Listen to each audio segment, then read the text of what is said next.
नमस्युद्धेभ्यः। ओम नमस्युद्धेभ्यः।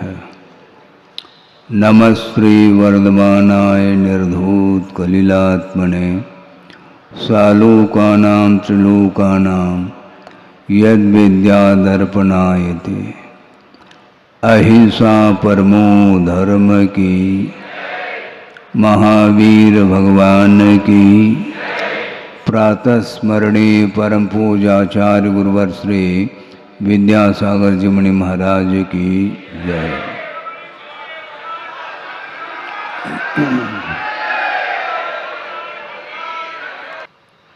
किंचित मात्र भी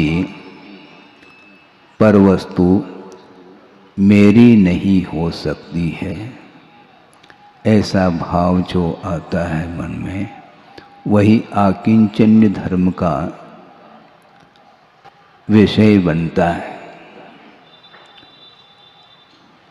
अपने आत्मा में लीन होने के लिए पर वस्तु बाधक सिद्ध होता है,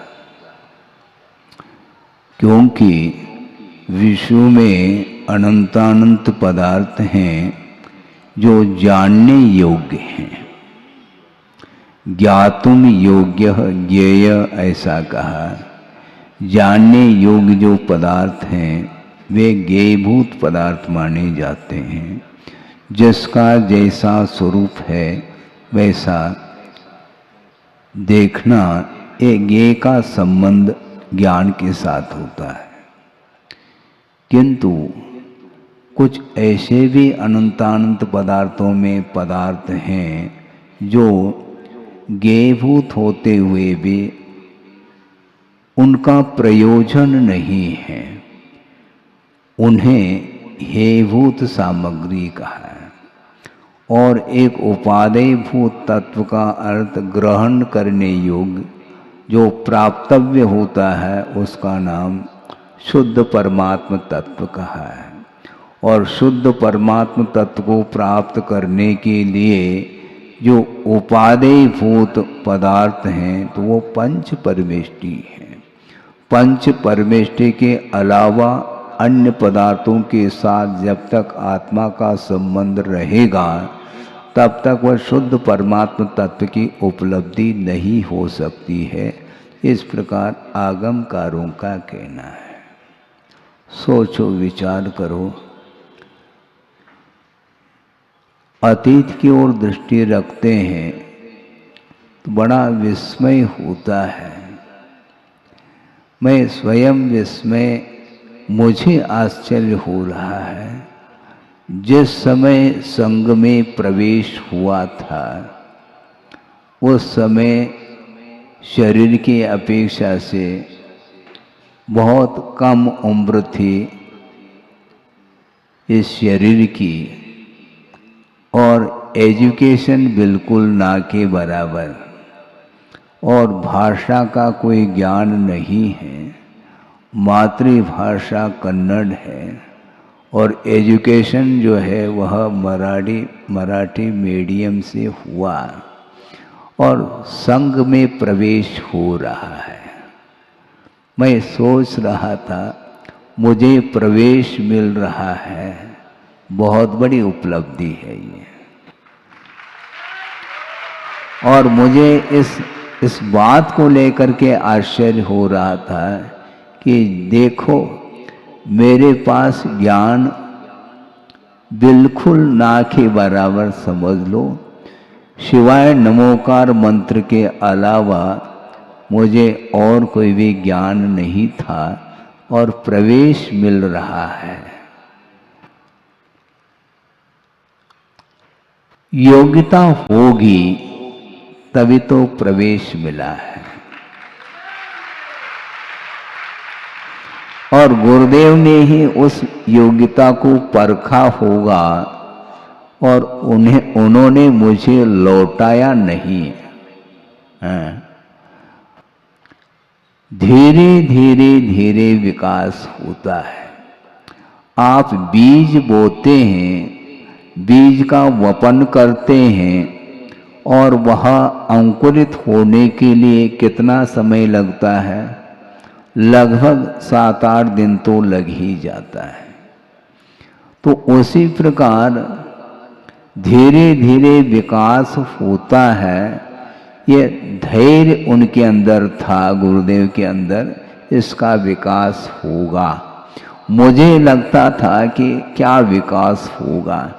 एक पतली सी किताब मुझे दी गई थी, वह अभी भी स्मरण में आता है। वह विषय अक्षय क्षेत्र महावीर्य में प्रवेश हुआ और जो ही वस्त्र परिवर्तित हुए और आजीवन व्रत हमें प्राप्त हुआ, उस समय एक छोटी सी पतली सी किताब हमें दी गई थी और एक माला, वो भी सोने चांदी की नहीं, सूत की माला थी। हाँ, और मैं माला फिरता था और जो पतली सी किताब थी उसमें क्या विषय था और कुछ नहीं, हिंदी में 12 भावना, दौलत रामकृत 12 भावना, राजा राणा छत्रपति, और एक प्रभु पतित पावन की विनती थी। हमने सोचा ये विनती ठीक है, प्रभु से और गुरु से विनती करने से अपने आप ही बेड़ा पार हो जाएगा।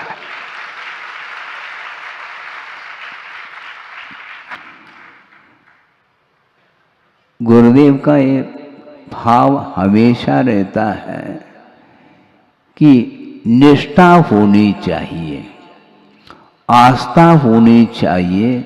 समर्पण भाव यदि आता है तो निश्चित रूप से उसको निश्चिंत होकर के धर्म ध्यान करना चाहिए, क्योंकि विकास होगा क्या नहीं होगा, उन्नति होगी क्या नहीं होगी, ये विकल्प नहीं रखना चाहिए, क्योंकि विकल्प के साथ कभी भी उन्नति होती नहीं है। किंतु देव शास्त्र गुरु के प्रति जब विश्वास जागृत होता है तो निश्चिंत होकर के उनकी आज्ञा के अनुरूप यदि हम चलते हैं तो विकास होकर के ही रहेगा। एक हाइकू मैं रख रहा हूं आपके सामने जो गुरुदेव ने ही दिया है। जीवनोद्देश जिनादेश पालन अनुपदेश। देखो 2 पंक्ति हैं। जीवनोद्देश जिनादेश पालन अनुपदेश। जीवन का उद्देश्य होना चाहिए एकमात्र जिनेंद्र भगवान के आदेश का पालन करने का उद्देश्य होना चाहिए, और वो भी अनुपदेश कह रहे हैं, बिना उपदेश के जिनेंद्र भगवान की आज्ञा का पालन करिएगा। जिनेंद्र भगवान ने आपको क्या आदेश दिया, क्या आज्ञा दी है? क्या राग करने के लिए भगवान ने आदेशित किया है? क्या है? बल्कि राग को छुड़ाने के लिए, राग को छोड़ने के लिए उन्होंने आज्ञा दी है, किंतु बिना उनकी आज्ञा के हम राग और द्वेष करते चले जा रहे हैं। इसलिए संसार का अंत अभी तक नहीं हो पाया है। बहुत विचित्र परिणति है संसार की। ये स्वभाव जैसा हो चुका है, जबकि स्वभाव नहीं है। स्वभाव आत्मा का अथवा जीव का क्या स्वभाव है? तो आचार्य कहते हैं जानना, देखना, यही एकमात्र आत्मा का स्वभाव है। वर्णी जी हुए हैं, गणेश प्रसाद जी वर्णी, उन्होंने प्रवचन के दौरान कहा होगा, उसको गुरुदेव के मुख से भी हमने कई बार सुना। वो कहा करते थे, जानने के लिए 3 लोग है, जितना जानना चाहो जानो। जानने के लिए 3 लोग और छोड़ने के लिए क्या? राग, द्वेष और मोह, ये 3 ही चीज छोड़ने की योग्य है।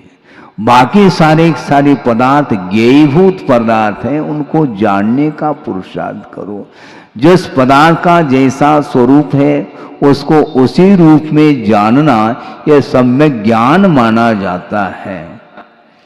पदार्थ को जानना खेल नहीं है बंधुओं।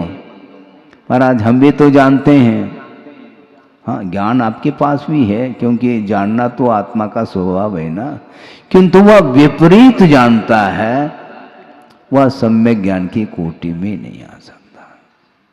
सम्यक दर्शन होने के उपरांत उसके पास सम्यक ज्ञान भी है, किंतु वह पदार्थ का ज्ञान नहीं कर पा रहा है। पर सम्यक ज्ञान भी है और जान नहीं पा रहा है, कहने का क्या तात्पर्य है? तात्पर्य है वस्तु का स्वरूप जैसा है वैसा जानते हुए भी ये मेरा है और ये तेरा है, इसके साथ जो जाना जाता है वह अध्यात्म क्षेत्र में उसको ज्ञानी की संज्ञा कुंद स्वामी ने दी नहीं है। यहां तक कुंद स्वामी का कहना है कि वह गणधर परमिष्टि भी क्यों ना हो। आप ध्यान से सुनिएगा, समो शरण में प्रभु विराजमान हैं और उनके चरणों में गणधर परमेष्टि विराजमान हैं और वो भगवान की स्तुति कर रहे हैं, भगवान की वंदना कर रहे हैं।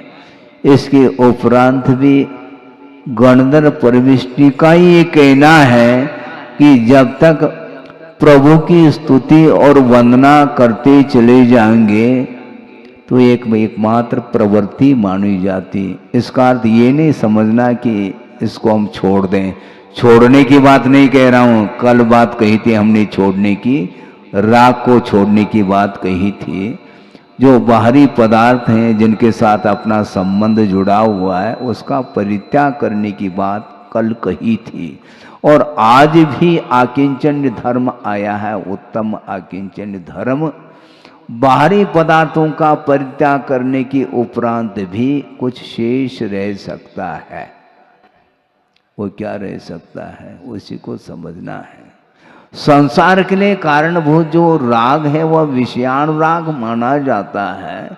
विषयानुराग समाप्त होने के उपरांत बाहरी परिग्रहों का विमोचन करने के उपरांत भी उन त्यक्त पदार्थों के प्रति पुनः राग बना रह सकता है संस्कार वशात। एक शीशी है, शीशी उसमें तेल है, उसको आपने किसी दूसरे पात्र में खाली कर दिया, ठीक है। अब उसमें एक बूंद भी तेल नहीं अथवा घी नहीं है। इसके उपरांत भी अभी भी उसमें से एक चम्मच निकल सकता है। वो कैसे निकलेगा महाराज? उसको टेढ़ा करके रखो, वह धीरे धीरे धीरे वो जो उस शीशी में अभी भी वह तेल लगा हुआ है। बहुत बड़ी शीशी है, उसमें से एक चम्मच आ सकता है। तो वही लगा हुआ जो है ना उसको निकालना है। त्याग धर्म के दिन सब कुछ खाली तो कर दिया, किंतु अभी भी कुछ लगा हुआ रह सकता है। उसके प्रति उससे भी उसको उस एक चम्मच में भी एक पूड़ी तल सकती है, ध्यान रखो। इसीलिए उसको भी छोड़ने की बात की जा रही है। विषयानुराग पूर्णतः समाप्त होने के बाद भी जो धर्मानुराग है वह भी मोक्ष में बाधक है, ऐसा कहा। मोक्ष मार्ग में भले ही वह बाधक न हो, किंतु जो केवल ज्ञान को प्राप्त करना चाहता है तो उसके लिए आचार्य कहते हैं धर्मानुराग से भी अपने आप को ऊपर उठाने की बात होती है। समो शरण में बड़ा आश्चर्य लगता है। प्रभु तो विराजमान हैं, उनकी दिव्य ध्वनि खिर रही है और उसी दिव्य ध्वनि का आधार आलम्बन लेकर के गणधर परमेष्ठी हम और आपके लिए उपदेश दे रहे हैं। उनका गणधर परमेष्ठी का जो राग है हम और आपके प्रति, वह कौन सा राग है? वह धर्मानुराग माना जाता है। धर्मानुराग के बिना उपदेश हो ही नहीं सकता। और 50-55 साल तक आप लोगों के प्रति गुरुदेव का धर्मानुराग रहा है। विषयानुराग नहीं है, ध्यान रखो। किंतु विषयों को तो छुड़ाने के लिए बार बार वो उपदेश देते हैं, किंतु आप लोगों की कल्याण की भावना को रखते हुए प्रमोद भाव रखते हैं, धर्मानुराग, इसी को वात्सल्य बोलते हैं। सम्यक दर्शन का ये अंग माना जाता है। हालांकि इसमें धर्मानुराग विद्यमान है, वह केवल ज्ञान के लिए बाधक हो सकता है, किंतु जिनके अंदर अभी केवल ज्ञान को प्राप्त करने की क्षमता जागृत नहीं हो पा रही है, तो उसके लिए धर्मानुराग उसके प्रति रखने से वह उत्साहित हो करके धर्म की आराधना करने के लिए कटिबद्ध हो सकता है। तो आज उत्तम आकिंचन का धर्म है।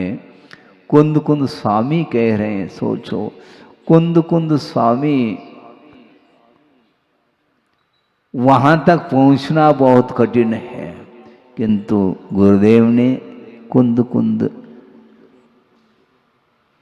उनकी जो परिणति, उनकी जो साधना जो थी, कुंद कुंद तो रहे नहीं, किंतु कुंद कुंद के साहित्य तक पहुँचने के लिए हम लोगों के लिए गुरुदेव ने जो दिया है, दिया दे दिया, उन्होंने प्रकाश दिया है। कुंद कुंद को कौन जानता था, किंतु उनकी गहराई, उनके चिंतन और उनके जो उपदेश, वहाँ तक पहुँचने के लिए गुरुदेव ने हम लोगों के लिए बहुत अथक परिश्रम किया है, तब कहीं जाकर के कुंद कुंद को समझ पा रहे हैं। कुंद कुंद स्वामी ने अपने अध्यात्म ग्रंथ में बिल्कुल स्पष्ट शब्दों में लिखा है, गणधर परमिष्टि भी क्यों न हो, वे जब तक उपदेश देते रहेंगे, जब तक प्रभु की स्तुति वंदना आदि करते रहेंगे, तब तक विश्व का तो कल्याण उनके द्वारा हो सकता है, किंतु आत्म कल्याण का अर्थ केवल ज्ञान यदि प्राप्त करना चाहते हैं तो उन्हीं का कहना है, परमाणु मात्र भी यदि परवस्तु के प्रति राग है तो वह आत्मा को नहीं जान सकता, ऐसा स्पष्ट उल्लेख किया है। परमाणु मित्त यम्प्यो हो रागादीनम तो विज्यदे जस, नविसो जान दे अप्पा नयम तो सौवाग मदरो भी, सर्वागम धर अपि आत्मानम न जानाते, ऐसा कहा। समस्त आगम का पारगामी भी क्यों न हो, द्वादशांग का पाठी भी क्यों न हो, और वे द्वादशांग के पाठी तो रहे कौन, गंधर्व परमेष्टि।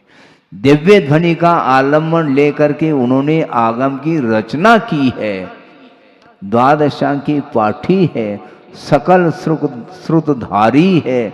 इसके उपरांत भी वो स्वयं ही कह रहे हैं, परमाणु मात्र भी यदि पर वस्तु के प्रति राग विद्यमान है तो वह आत्मा का ज्ञान नहीं कर सकता।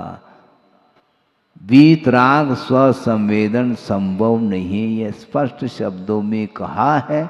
इसके उपरांत भी कुछ ऐसे भी स्वाध्यायशील व्यक्ति हैं जो चतुर्थ गुण स्थान में, जहाँ पर बिल्कुल न अनुव्रत है न और कुछ है, असंयम की भूमिका में वो वीतराग स्वसंवेदन उन्हें होने लगा। आजकल हमें विस्मय होता है, कुंद कुंद का जो साहित्य है उसका अवलोकन उनको बारीकी से कर लेना चाहिए। परमाणु मात्र भी यदि राग विद्यमान है तो वह आत्मा का ज्ञान नहीं कर सकता, अर्थात आत्मा का वीतराग स्वसंवेदन उन्हें नहीं हो सकता। फिर ऐसी स्थिति में असंयम की भूमिका में अविरत दशा में बस उस सम्यक दृष्टि को वीतराग स्वसंवेदन कहाँ से हो सकता है। यद्यपि स्वसंवेदन से रहित कोई भी जीव नहीं है, किंतु स्वसंवेदन अलग है और वीतराग स्वसंवेदन अलग है। हाँ, आपको संवेदन होता क्या नहीं, महाराज हमें समझ में नहीं आता कि ये क्या समझ, आत्मा तो दिखाई देती नहीं, और आत्मा आत्मा आप 10 दिन हो गए आत्मा की चर्चा करते हुए, हमें बात समझ में नहीं आती। अच्छी बात है, किसी ने कहा आपको समझ में नहीं आती ना आत्मा क्या है।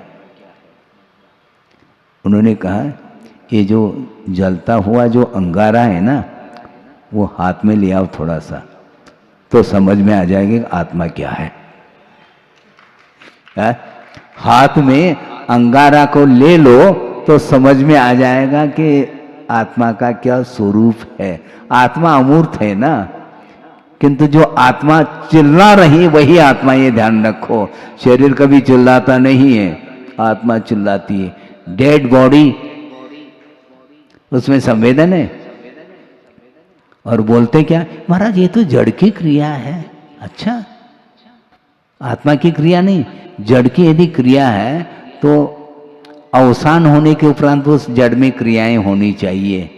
कोई भूत प्रविष्ट हो जाए तो बात अलग है भैया, उसकी जिम्मेदारी हमारी नहीं है।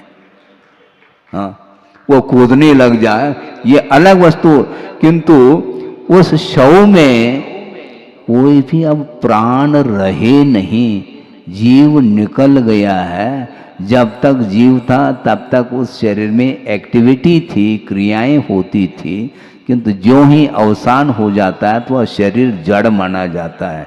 किंतु लोगों की धारणा ये है खाना पीना उठना बैठना ये केवल जड़ की क्रिया है। गलत बात है ये जड़ की क्रिया नहीं, ये आत्मा की क्रिया, ये ध्यान रखो। क्योंकि राग पूर्वक संसारी प्राणी सारी क्रियाएं करता है और बोल रहा है ये जड़ की क्रिया, ये ठीक नहीं है। ये यूं कहना चाहिए कि स्वाध्याय जो है ना अजीर्ण हो रहा है। स्वाध्याय का स्वाध्याय करो, कैसा करना स्वाध्याय आप ही बताओ महाराज। हम ही सब कुछ बताएंगे तो आप क्या करोगे फिर है? आपको समझना है, क्योंकि पर पदार्थ के प्रति राग हमेशा बना रहता है संसारी प्राणी का। इसलिए जो विषयानुराग है वो पूर्णतः अभाव को प्राप्त हो जाए, और धर्मानुराग से भी जो ऊपर उठता है उसके लिए आत्मा का दर्शन हो सकता है। ये कुंद कुंद स्वामी ने कहा है। परमाणु मात्र भी यदि पर वस्तु के प्रति राग है, निश्चित रूप से आत्मा का संवेदन वह वीतराग संवेदन के रूप में नहीं हो सकता है, ऐसा उन्होंने कहा है। जब गणधर परमिष्टि के लिए ही कहा जा रहा है, वो भी वीतराग स्वसंवेदन उनको कब होगा? उपदेश बंद करें, उपदेश बंद करें, भगवान की स्तुति भगवान की वंदना, ये जितने भी प्रवृत्ति हैं ये धर्मानुराग को लेकर के प्रवृत्ति होती हैं। इन धर्मानुराग से भी जब ऊपर उठता है तो एक अंतर मुहूर्त के अंदर केवल ज्ञान वह प्राप्त कर लेता है। आप क्या प्राप्त करेंगे? कल नहीं परसों गाड़ियों के मुख किधर है? किधर है? इधर नहीं है, घर की ओर मुख किया है। जाना है क्योंकि संकल्प है, रिटर्न टिकट भी लेकर के आए साथ में। मतलब निश्चिंत होकर के आप धर्म की आराधना तक नहीं कर पा रहे, जाने का विकल्प है साथ में। ये होता यही है, ये संकल्प और विकल्प के कारण ये संसार बन रहा है।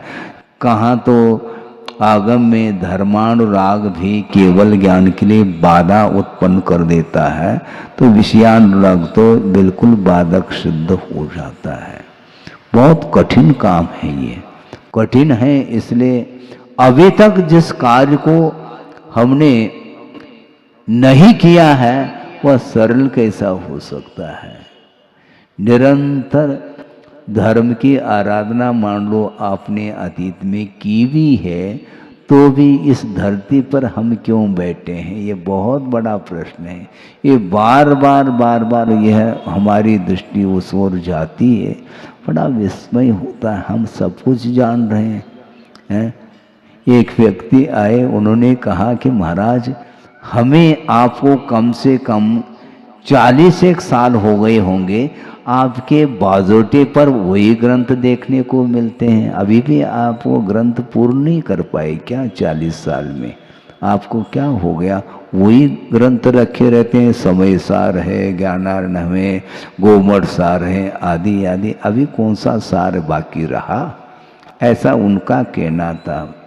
ठीक है, वाकई में ठीक है। उनके लिए हमने उत्तर ये दिया कि देखो, ये जितने भी ग्रंथ हैं उसको एक बार पढ़ लो, 2 बार पढ़ लो, सारा सारा ज्ञान हो सकता है, इसमें कोई बाधा नहीं। किंतु इन ग्रंथों को हम बंद करके यदि फ्री बैठ जाएं तो हमारा जो उपयोग है वो उधर ही जाता, जहाँ नहीं जाना चाहिए। इसलिए निरंतर हमारा उपयोग, हमारा मन केंद्रित रहे जिनवाणी में, इसलिए बार बार अनुप्रेक्षा की जाती है। पुनर्चिंतनम अनुप्रेक्षा, बार बार उसी को रिपीट करना है। महाराज आनंद नहीं आता, ठीक है, नहीं आता तो तुम जानो, हमें तो उसी में आनंद आता है। बार बार वस्तु तत्व का स्वरूप हम चिंतन करते रहेंगे तो हमारा उपयोग विषयों से ऊपर उठ सकता है। बहुत कठिन काम है, उसमें उबना नहीं चाहिए। हमें बात समझ में नहीं आती, आप बार बार कहते हो कि महाराज कल भी तो वही बात कही थी, उसी को आज पुनः प्रकारांतर से उसी विषय को आप रख रहे हैं, हमारा मन नहीं लगता, हम ऊब जाते हैं। अच्छा, और आप प्रतिदिन जो ना जो दाल भात खा रहे हैं उसमें ऊब नहीं रहे हैं आप। जय हो बोल रहे हैं वो यही तो समस्या है। प्रतिदिन वही रोटी, वही दाल, वही भात, वही सब्जी, सब कुछ है, उसमें आपका मन ऊब नहीं रहा है, बोरियत का अनुभव नहीं करते आप, और बोरी की बोरी खा जाते हैं फिर भी बोरियत का अनुभव नहीं। समस्या है, बहुत बड़ी समस्या खड़ी हो गई। अभी तक जीवन भर में कितनी बोरी चावल है, कितनी बोरी गेहूं है और चीनी है,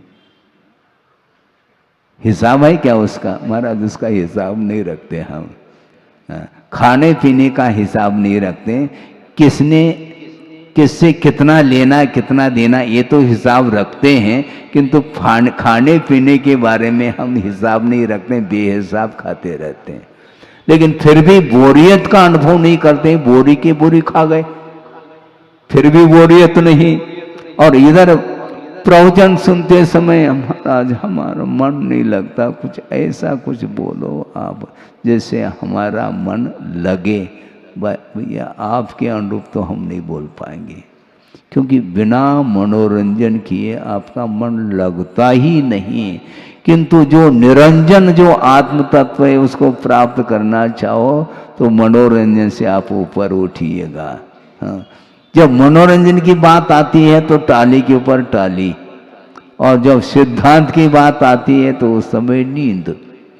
ये सब क्या है? टाली नहीं बजाओ, बहुत बचा लिया आपने, 10 दिन हो गए हैं। तो इसलिए कुंदकुंद स्वामी का ये कहना है, सर्वागम धर अपि आत्मानम न जानाति, कह रहे हैं। द्वादशांकी पार्टी, द्वादशांकी रचना उन्होंने ही की है, और उन्हें वीतराग स्व संवेदन तब तक नहीं होगा जब तक ये सत विकल्प बने रहेंगे।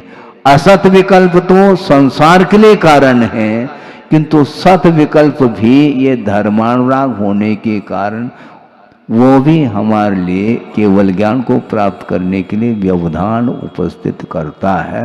इस प्रकार कुंद स्वामी का कहना है। इसलिए गुरुदेव ने भी कई बार श्रवणों के लिए कहा कि देखो, ये शुभोपयोगात्मक जो प्रवृत्ति है, जिसको धर्मानुराग की संज्ञा दी जा रही है, इसके लिए गुरुदेव ने क्या कहा था? आपके लिए नहीं कह रहा हूँ, श्रमणों के लिए कहा था, ये धर्मानुराग जो है ये ज्वार बाजरा का व्यापार है। सुन रहे हैं आप? हाँ, हो ज्वार बाजरा का व्यापार, ऐसा उन्होंने कहा। फिर इस धर्मानुराग के लिए कहा, और धर्मानुराग से यदि ऊपर उठेगा तो वो कौन सा व्यापार है?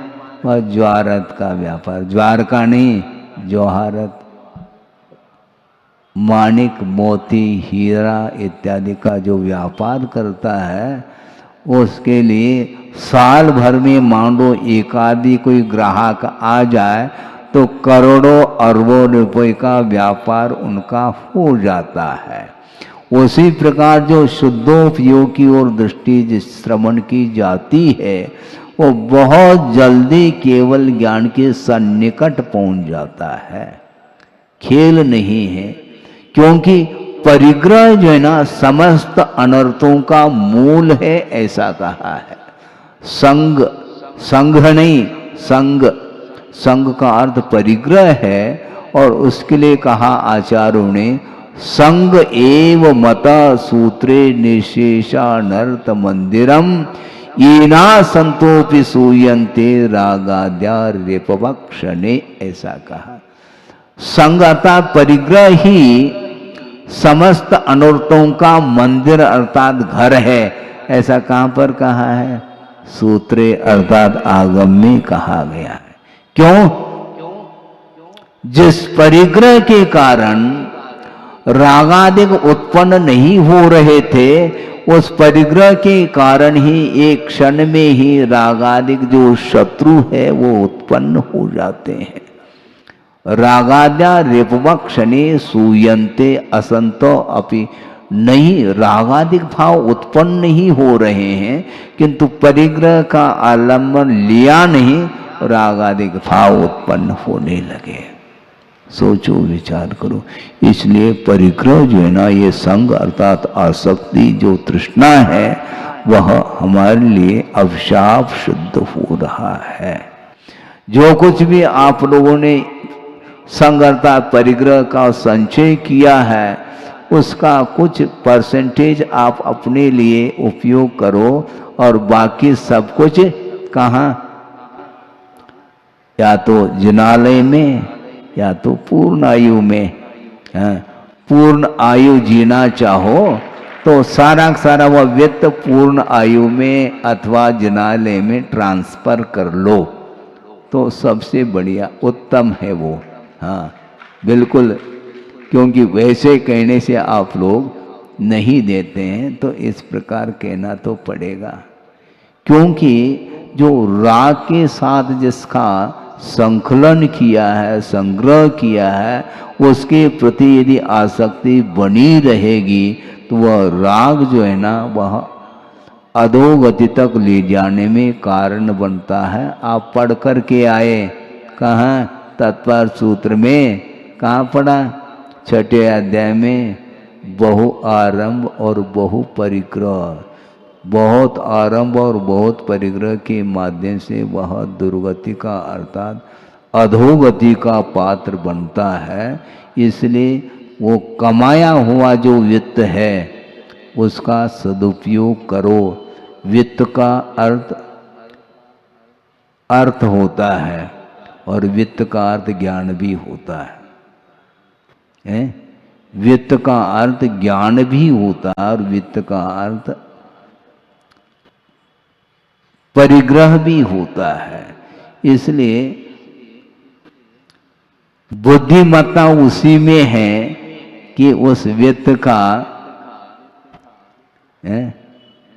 समर्पण किनके चरणों में? भगवान के चरणों में। जैसे कल कह रहे थे ना, कल वासुपूजनाथ भगवान को निर्वाण का लाभ हुआ है, उनके चरणों में आप निर्वाण लाडू चढ़ाएंगे। वहाँ पर तो एक लाडू चढ़ाओ, लेकिन जो कुछ भी है उसका वासुपूजनाथ भगवान के चरणों में चढ़ा दो तो ज़्यादा। भगवान उलझा रहे हैं क्या? भगवान तो सुलझाने के लिए बैठे नहीं, ये ध्यान रखो। तुम सुलझना चाहो तो वो बैठे हैं, तुम्हें सुलझना ही नहीं है तो भगवान भी उतर करके आ जाए, तुम्हें कोई भी सुलझा नहीं सकता। ये ध्यान रखो, भेद विज्ञान जब तक नहीं होगा, आत्मा का स्वरूप जब तक ज्ञात नहीं होगा, पर क्या आत्म तत्व, क्या शरीर का क्या स्वरूप, आत्मा का क्या स्वरूप, संसार का क्या स्वरूप, मोक्ष का क्या स्वरूप, पाप और पुण्य का क्या स्वरूप है, इस विषय में जब तक आपको जानकारी प्राप्त नहीं होगी आगम के माध्यम से, और मात्र जानकारी मात्र पर्याप्त नहीं, जानने के उपरांत पर को पर के रूप में जानने के उपरांत उसका विमोचन जब तक तुम हृदय से नहीं करोगे, तब तक कभी भी आकिंचन्य धर्म का स्वाद नहीं ले पाओगे। ध्यान रखो, आकिंचन्य का अर्थ किंचित मात्र भी पर वस्तु मेरी नहीं हो सकती है। इस प्रकार की जब साधना होगी, तब कहीं जा करके वह विकास के कुछ चिन्ह, कुछ सिम्टम्स दिखाई पड़ सकते हैं। साक्षात उसको स्वर्ग की उपलब्धि होती है जब शुक्ल ध्यान जिसको शुद्धोपयोग की संज्ञा दी है अध्यात्म भाषा में, जब शुद्धोपयोग में वह लीन हो जाता है, तो वह अंतर्मूर्त में ही वह निर्वाण का लाभ ले सकता है। इसलिए आकिंचन धर्म के विषय में आप लोगों ने समझा, एक दो उदाहरण के माध्यम से, केवल उदाहरण भी याद रह जाए तो अच्छी बात है, लेकिन खाली उदाहरण ही याद नहीं रखना, किसके लिए उदाहरण दिया ये भी तो कम से कम ध्यान में रखना चाहिए। ध्यान रहता नहीं, मन रहता है, शरीर यहाँ पर बैठा रहता है, लेकिन विकल्प निरंतर चलते रहते हैं। निरंतर नहीं, भावना नहीं, विकल्प की कोई भावना नहीं होते हुए वो विकल्प स्वाभाविक रूप से वो उठते ही रहते हैं। इसलिए उन विकल्पों से, कौन से विकल्पों से दूर होना, अपने को संसार के लिए कारणभूत जो संकल्प विकल्प हैं उसका परित्याग करना है। बाकी पंच परमेष्टि की आराधना के रूप में जो विकल्प हैं वह सत विकल्प माने जाते हैं, उसके माध्यम से ही वस्तुतः मोक्ष तत्व को हम प्राप्त कर सकते हैं। इसलिए पंच परमेष्टि की आराधना करने में जो विकल्प हैं वह उन विकल्पों को निरंतर करते रहिए, क्योंकि वह है नहीं। किसी ने कहा कि ये भी विकल्प है, तो हे बुद्धि से भक्ति करोगे क्या भगवान की? भगवान की भक्ति हे बुद्धि से नहीं, किंतु भोजन करो हे बुद्धि से, ये तो करो नहीं। भोजन को तो चाव से करता है, और भगवान की भक्ति तो वो तो करते ही रहते हैं महाराज। कितना करना, प्रतिदिन वही करना क्या, प्रतिदिन खा भी तो रहे हो। प्रतिदिन भोजन करने में तो वह ऊब नहीं रहा है, और भगवान की भक्ति करने में उसको बोरियत का अनुभव होता, ये ठीक नहीं माना जाता है। इसलिए पंच परमेष्टि की आराधना निश्चिंत हो करके उपादेय भूत जो परमात्मा तत्व है उसको प्राप्त करने के लिए यदि प्रभु की आराधना और गुरु की आराधना करोगे, तो निश्चित रूप से आकिंचन धर्म आपके जीवन में आ सकता है, और उस उत्तम आकिंचन्य धर्म के माध्यम से ही आत्मा में लीन होने का अवसर प्राप्त हो सकता है। हो इस पवित्र भावना के साथ अहिंसा परमो धर्म की जय।